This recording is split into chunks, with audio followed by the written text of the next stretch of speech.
Saa saba ku isaha ngenga amasaha ya GMT ni saa 10 i Kampala mu gihugu cya Uganda, mu isaha y'isaa 9 i Gitega ku murwa mukuru wa politiki hariya mu gihugu cy'u Burundi, ni saa 10 Dar es Salaam ku murwa mukuru w'ubucuruzi mu gihugu cya Tanzania, ariko kandi ni isaha y'isaa 8 i Kinshasa muri DR Congo. Nyarugenge ku murwa mukuru w'ubucuruzi i Kigali turi ku isaha y'isaa 9:03. Tuje mu kiganiro Frontline Sport ni Amazon Media Rwanda, murasuhuzwa na Fils de Roi Gilbert.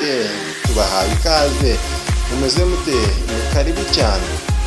Robert Sanchez yasabye imbabazi nyuma y'aho Chelsea itsinzwe na Man United ibitego 2 ku gitego kimwe.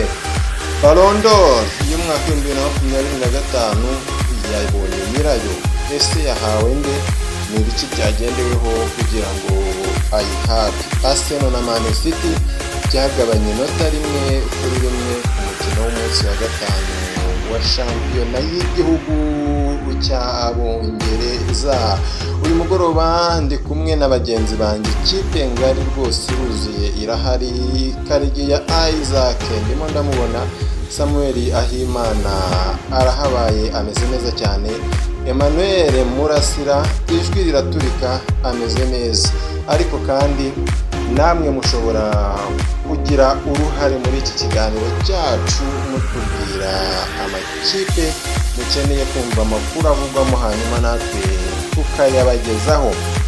Izi ngingo zose mbabwiye turaje tuzibaramburire buri imwe ukwayo, saa 9 kugera saa 12. Ikiganiro cyitwa Frontline Sport, amakuru y'i Burayi akugeraho mu buryo bunoze kandi bumeze neza cyane. Abasesenguzi b'abahanga hano kuri Amazon Media Rwanda. Mu makuru mwamenya mbere y'uko twinjira muri izi ngingo, umunsi wa gatanu wa shampiyona y'Abongereza rwose ugeze. Liverpool itaratakaza inota na rimwe, amanota 15 kuri 15 yose irayafite.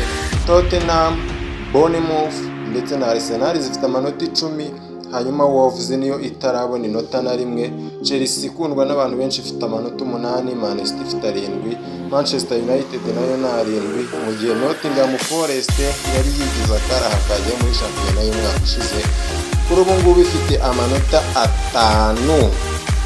Ikindi kirimo kwibazwa, ninde watsinze igitego cyiza cy'umunsi wa gatanu wa shampiyona? Ni Ryan Gravenberch yagitsinze Everton, ese ni Tyreek Mitchell yagitsinze West Ham, ese ni Anthony yagitsinze Wolves, ni Harry Wilson yagitsinze Brentford? Ese uribaza ninde? Ni igitego cya Matt Cash watsinze Sunderland, cyangwa se ni Gabriel Martinelli wagitsindaga City mu mukino bakinnye n'ikipe ya Arsenal? Turaje mu kanya gato na bagenzi banjye, ikipe ngari nk'uko nabibabwiye.